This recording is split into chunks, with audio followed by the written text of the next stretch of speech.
Hello everyone, in today's video we're going to be taking a look at the CTSL. This is a light sport aircraft. We're sitting here in beautiful, this is Cyprus, in case you're kind of curious, and we're going to be going on a nice little flight up to the north, kind of passing through Nicosia and everything along those lines. So let's go ahead and get started, shall we? So first things first, when we're going to be in this aircraft, you have to keep in mind we are a ultralight plane. There's no instrument conditions. If you take a look at our instrumentation in general, I'm amazed we even have a GPS on this thing, to be honest. I don't know that I'd be in rush to take this thing cross-country, but it actually is a very lightweight and easy-to-fly plane if we do want to use it for that purpose. You can see I have the world's teeny tiniest little strip here, but that's completely intentional because I know we can be able to get airborne pretty efficiently. So let's go ahead and get this thing started. So your pre-flight inspection, basically what you're going to do is you're going to come over to the battery, which notice it's a circuit breaker instead of a switch. Then what you're supposed to do is slap the flaps all the way down like that. Give them a moment to get all the way down. Again, electronic flaps on something this small seems to blow my mind. And then what you're supposed to do is do your usual inspection, make sure everything kind of comes up, comes down, everything like that. Then you climb back inside the aircraft. By the way, I'm going to give you a copy of the POH if you want to kind of work around through it yourself. We finish up our flight inspection. We get back inside the aircraft. We go and slap everything back to the correct position. Wait for that to take a few moments to go ahead and crush itself, and we are in great shape. Awesome. So then what we do is we go ahead and make sure our parking brake is set first. Again, our parking brake is the world's teeny tiniest little switch here. Just go click and snap it to the on position. These aircraft tend to like to go wandering around when you do open them up. So let's see, we make sure our carburetor heat is in the off position, which we are pretty much good to go in that regard. We're going to make sure that our circuit breakers are all pushed in, which I'm looking over here. They're looking pretty good to me. We're going to make sure Avionics switch is off, which it is. We're going to turn on the battery switch. We're going to go ahead and flip on our alternator as well. This thing's so small it doesn't even have an alternator. It has a generator, which means, of course, if you get to low RPM, things are going to want to shut themselves off on you, so kind of be mindful of that. We're going to go ahead and take our fuel set off and slap that into the up position. Next thing you know we're going to do is we're going to flip on the beacon light, also known as the bacon light, to kind of let everybody around us know that we're about to get this thing started. I'm going to take a quick little look around, make sure nothing looks too suspicious. Everything looks pretty good to me. And then we just come over here, we shove the ignition key in, and I love the ignition key in this thing because it's just like, it's chunky is the best way I'm going to describe it. So we have our thing, and now when we're ready to crank, we just go ahead and look out the window. Before we crank this thing, we need to think about if we're going to be using our choke. Now in this particular case, I'm going to leave the choke off. The choke is if it was cold temperature, you can actually set this thing. If you're going to use your choke, by the way, you have to make sure your throttle is going to be all the way out or the choke doesn't work properly. Basically what this is going to do is let less air into the engine to allow the fuel to do its job. It's not really that cold outside today, so I'm actually going to leave the choke off in this particular case. So I'm not too worried about that step. All right, we're going to go take a look at this one. We're going to do idle. Again, when no choke, your slight throttle might be needed. All right, I'll give the throttle just a teeny little push in that regard. Propeller area is clear, and we're going to crank this thing until it catches. All right, here we go. Oh, that was sweet. That thing's like starting a car. By the way, this thing runs on motor gas as opposed to aviation fuel, which I think is super interesting. So once we get that thing going, I'm going to go ahead and increase. We're going to check the oil pressure and oil temperature. Take a quick gander. Is it coming up? Oh, yeah, it's coming up quick. Wow. Well, I wonder what we use here. All right, nice. Go about 2,000 RPM here. By the way, if you let the RPM get too low in this thing, your generator stops working properly. Kind of interesting. We're going to go ahead and flip on the generator, which we did a minute ago. That was naughty. I should have done it later. And we're going to flip on our Avionics master, which is going to fire up our little display here. Of course, we have the world's teeny tiniest little transponder. I'm going to go flip it to the out position to let everybody know where we are. Our altimeter was already preset from before, so I'm not worried about it too much. Wing flaps, we're supposed to have brought these up now, but I got a little excited and started them earlier. So I'm going to go ahead and take a look real quickly, make sure we have enough fuel for our flight here. I love the carbon monoxide sticker here. Oh, that's so old school. And now we're good to go.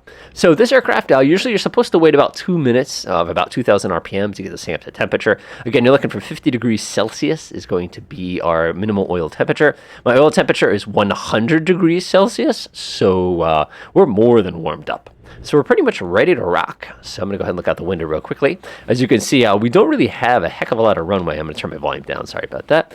To take off from, you can see the wind is kind of, it kind of prefers this end of the runway, so we'll use that one. So go and kind of look at my way. We're going to be taxiing on a soft field, so I'm going to pull the stick all the way towards me, tap the brake, and I'm just going to give just enough power to actually get this thing rolling. As usual, we're going to run this guy over because, I don't know, it's just sort of satisfying. Sorry about that. All right, we'll go get rolling here, kind of head towards the end of the runway as we bounce. Okay, so normally, the nice thing is this is a steerable front wheel, which makes our life a little bit simpler. We'll go ahead and double check, or we'll do our before takeoff check once we get a little bit closer to the runway. This thing is so lightweight, it just wants to go. It's a little different. I'm actually going to give myself a little bit more runway than I think I need here. I'm not accelerating time. It just wants to go. This is crazy. This, by the way, is a spectacular VR aircraft because it's just so easy to fly. And the frame rate is usually going to point myself into the wind a little bit here. And we're going to go ahead and do our run up. So we're going to go ahead and put the parking brake on. It's generally dangerous to run up on side of grass because you tend to inhale things with your giant propeller in the front. Don't do that. Get to about 4,000 revolutions per minute. Looks pretty good. We're going to go ahead and do our magneto check here. Switch it to left. We should lose a little bit of RPM, not too much. Back to both. Should come back up. Go all the way to this position. We should lose a little bit right there. Looks pretty good to me. Go ahead and drop that. Cut the throttle. Let's see if the engine cuts out on us. This little road tax, it's so lightweight, it just doesn't want to do that. All right, looks pretty good. Now we're going to go ahead and set our takeoff flaps. You can see we have plenty of choices, including this very strange -12-degree choice. I'll talk about that in a minute. I had to actually track down an expert who could explain to me what the heck that actually means. So basically, we'll get to that once we get airborne. All right, so let's go ahead and we're good to go. Set our takeoff flaps. We're going to do 15 degrees of flaps.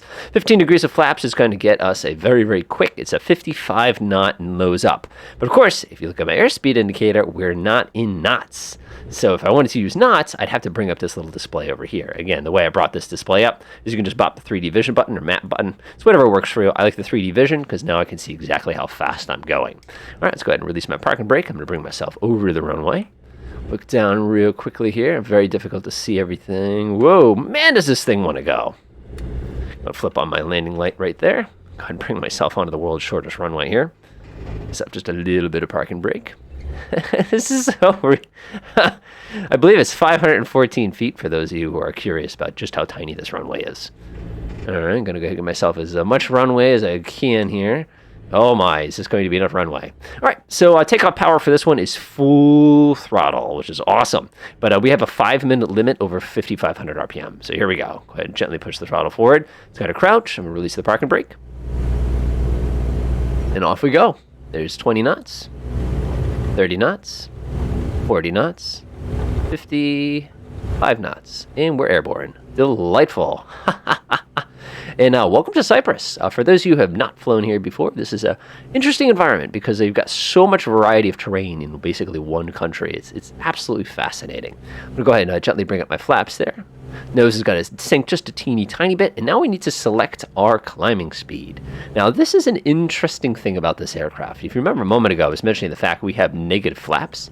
The reason we have negative flaps is it gives us the ability to actually change our lift-to-drag ratio dynamically during our flight. Now, you're probably wondering, why on earth would we want to do that? Now, that basically means that we can cruise at a higher speed. All right, so we're continuing our gentle climb here. Now that we have gotten ourselves up with enough ground underneath us, we need to decide whether or not we want to use our full flap, or zero flaps, I should say, or we want to use our cruise flaps. Now, you're probably going, well, what's the deal with this cruise flaps again? You keep mentioning that. Well, this particular aircraft has the ability to do negative flaps as opposed to just positive flaps. Now, when you do this, what you're essentially doing is you're making the wing, let's see if I can get you a decent side shot here. You're basically creating a situation where your pitch is shifted as well as your angle of attack is shifted as well as your center of lift is shifted, so you can actually get a more optimum cruise at a higher speed. Now, if you're traveling at a lower speed, you don't want to be using your negative flaps because essentially what's going to happen there is you're going to be creating extra drag that you don't need. I've essentially shifted this aircraft so now that when it cruises, it'll be at a different angle, and I'll kind of show that to you once we get going a little bit here. Now, when you're climbing with this aircraft, you're trying to get this thing basically 70, 71 knots, basically in that range if you want to get yourself a pretty quick climb speed. But this works out pretty well. I'm going to go ahead and reduce the engine power a little bit. Remember, anything past 5,500 RPM is kind of the no zone for this particular aircraft because it's going to be causing all sorts of issues as far as a potential overheating and damage to the engine. Of course, that's in the real world. In the flight simulator, it's just a little tiny bit different. I'm going to go ahead and level this aircraft off at about 2,500 feet. Again, fairly sensitive on the controls here. And now it's time to start thinking about what our cruise power is actually going to be. Now, this particular aircraft, basically, if you want an optimum cruise, you're going to be keeping your power right around 4,900 RPM. Now, based on the POH on this particular aircraft, it looks like you're going to get yourself absolutely the best performance if you can somehow drag this thing all the way up to 9,000 feet. Now, 9,000 feet is quite a bit of altitude for something this small. Remember, your VA is going to be very, very low because of just how light your wing loading is. All right, I'm going to kind of bring myself this way, kind of center things out a little bit here. You can see the mountains of the north coast of Cyprus right up there, on the, kind of straight ahead. We also can see one of the major airports right ahead as well. We're actually going to be bypassing that airport, and there's a military base not too far from here that we're going to use instead. So what I'm doing right now is I'm setting my flaps to be at the 0 position. Again, I could use that one notch of flaps up if I want to try to get a slightly faster cruise, but at least from what I can tell, Flight Simulator doesn't quite simulate it the way that it was designed to, at least that the book reads. And I think a lot of that has to do with the fact that when you do deploy that negative flaps, it basically acts like a speed brake, which for some of these small aircraft, it actually is designed. I believe there's actually a mall out there that does use that exact technique where it's going to be using that as a speed brake. So again, RPM is about 5,000, anything over 5,000. Remember, you have a 5-minute limit on. This thing is basically a car engine with a giant gearbox on it. You don't want to be overheating or damaging it. The Rotax engines in general are pretty fascinating little pieces of machinery. I'm going to bring myself back over kind of this way, start popping right over the middle of the major airport there, and we are in pretty darn good shape. Now, this aircraft does not have anything fancy like an automatic pilot. All the flying is going to be the person who's operating the aircraft directly. I'm going to go over to my little handy dandy display here. I'll switch back to map mode. You can see I'm doing a pretty good job of keeping on course here. I knew that my first waypoint was going to be that airport, so it was pretty darn easy to find out where I was. All right, come swinging myself back this way, and once I'm nice and leveled off, I'll be pretty happy. So again, if you're looking for just the absolute basics, you want to get your RPM at about 5,000 or less. Usually 5,000, 4,900 is going to get you a pretty fast cruise. Again, we're making, let's see here, I think we were making probably about 110, 120. Let's go over to 3D vision mode. I'm making about 110, yeah, about 110 knots, which is really, really, really fast for something this small and this underpowered. Again, we do not exactly have a very large engine on this particular thing. Kind of pointing that general direction, and the airbase is basically going to be right off our nose. Now let's experiment with those negative flaps a little bit here. So I'm going to go ahead and pop them in the up position. So what this should do is make my nose point down, which it does. So I'm going to go lift my nose up just a teeny tiny bit here. And I'm just going to try to level the aircraft off. So now, because of that flap, you notice that my nose is now cruising at a higher angle of attack here than it was previously, which unfortunately is actually going to be slowing us down, which is not how the book reads at all. I'm going to go ahead and put the flaps back in the original position. I'll be able to pitch back down, and we'll go ahead and pick up those last couple knots of speed. So it seems, at least in this application, our negative flaps are basically going to be for the purposes of giving us a little extra drag if we need to descend, for example. All right, speaking of descent, we're probably going to have to start our descent in just a minute here. I'm going to bring myself a little bit more over to the right, look at my window. Yep, there's our target straight ahead. I'll kind of take a look and absorb the nice Nicosia over here on my right wing. Very interesting history of Cyprus. Obviously, you got the Turks, you got the Greeks, and I'm not going to get into the politics of it, but it's curious. It's curious to say the least. I'll bring myself around here. This is a nice aircraft because you do not need to worry about what fuel tank is being sucked fuel out of any time. If you are interested in how much fuel you have at any time, however, you have to basically stick your head up here and take a look. And there's this little bubble that goes boom and slowly makes its way down. And again, as you go sloshing around, it's going to be a little difficult to identify exactly how much fuel you're carrying on this thing. Now, one of the funny things about the manual is it was actually warning to the effect that in the event that one fuel tank starts using more fuel than the other, you're supposed to fly the plane slightly tipped so that you start draining that tank more, or the tank that has more fuel in it. But I'm sitting there going, yeah, you try that. That sounds like you're going to be flying sideways. You're going to have to use a lot of extra rudder to basically keep the thing flying in a straight line the entire time. All right, let's go ahead and start our descent. So for this one, to descend, again, you want to be thinking about cooling. Now, the great thing about a Rotax engine is it is a water-cooled engine, so you do not have to worry about being mean, but you can even see my cylinder head temperature is a bit warm. So I'm going to go ahead and pull the throttle back a little bit, about 4,000. I'm going to gently push the nose over. You want to be getting about 500 feet per minute is going to be plenty. Remember, aircraft this small, you're basically at the mercy of whatever nastiness the weather's going to be throwing at you at a given day. So kind of keep that in mind as you're kind of doing these sort of pieces. All right, we're going to be crossing, I think. I'm just looking at my window real quickly, trying to get my general bearings here. Yep. That's exactly where I expect it to be. You can see the major city right off there to my right, and those huge mountains that dominate the sky, especially in the early morning. It's actually pretty wild to watch. All right, we're going to get ourselves down, down, down. So the local pattern altitude is going to be, I think, it's 1,700 feet. So we don't have to lose too much altitude before we get to our destination, which you can see basically straight ahead there. Go ahead and reset my view. There's another aircraft when it's nice, when you can kind of sit up a little higher in the seat so it's easier to see what you're looking at. Now, give myself a little bit more trim. Let's go ahead and take a look at the book real quick here, and I'll make sure we're good as far as approach speeds and everything like that goes. Climb, we've done that correctly. Stalls, you're allowed to do that. Airspeed is going to be 55 knots. But we have to get down to 62 or 114 kilometers an hour before we can start deploying stuff. Sounds good? All right, that's about 1,700 feet. Everything's looking pretty good so far. Lift the nose up just a teeny tiny bit. Yeah, we're going to be doing runway 27 here. Whoops. Get my nose back just a little tiny bit. Looks pretty good. Come to swing to this side a little bit. Now, at these low speeds, that nose is up pretty darn high, so I'll put my negative flap button in. Ha-ha! Look at that. That didn't help at all. Again, the way I understand it, that's not quite how that works, but that's all right. Again, I'm not worried about it too much. All right, we're going to enter into this kind of fake traffic pattern here. Basically going to take a really tight right turn. Remember, we can't bring down our first notch of flaps until we get ourselves to about 110, 115 kilometers per hour there. All right, this is probably more than close enough. We'll go ahead and get our traffic pattern going here.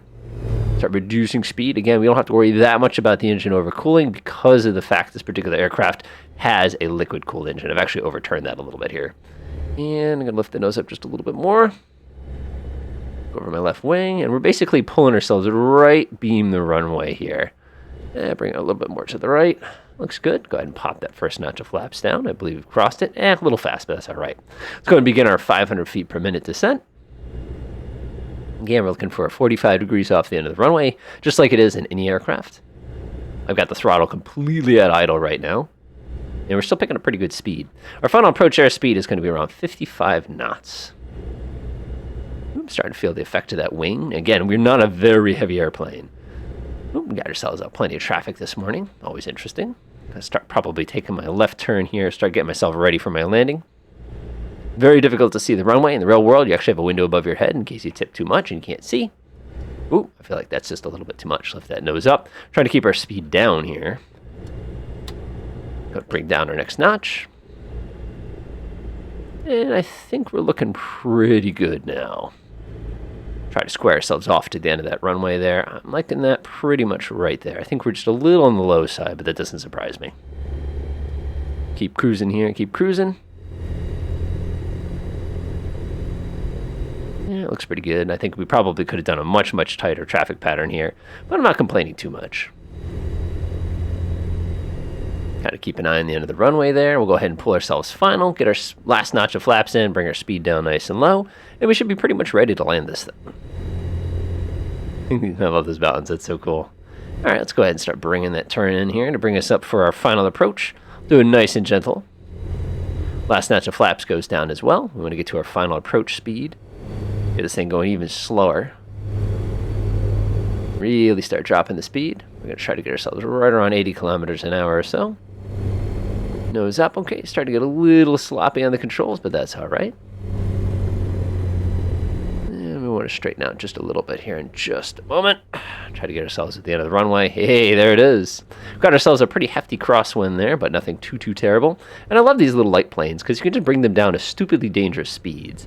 Now, the interesting thing is we're still at the mercy of that bug that created that kind of strange flap weirdness with all the aircraft. So I'm kind of curious to see how bad the float on this aircraft is going to be. I get the feeling it's going to be a bit excessive. But the good news is we always have negative flaps, so we have the ability to kind of compensate for some of that as well. All right, got ourselves. We're just a little bit high, but that's all right. Give myself a nice amount of right rudder here.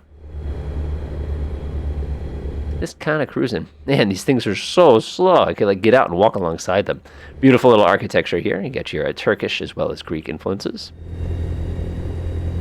All right, one last check. Make sure everything makes sense. Looks good. I never shut my landing light off to begin with, but that's all right. Kind of skid myself sideways a little bit here. Airspeed is looking almost perfect. I'm doing about 40 knots, which is basically nothing. But this aircraft does not need much to stay airborne. Start bruising that throttle a little bit. I'm going to pull the throttle all the way to 0 here. Hold myself off the ground.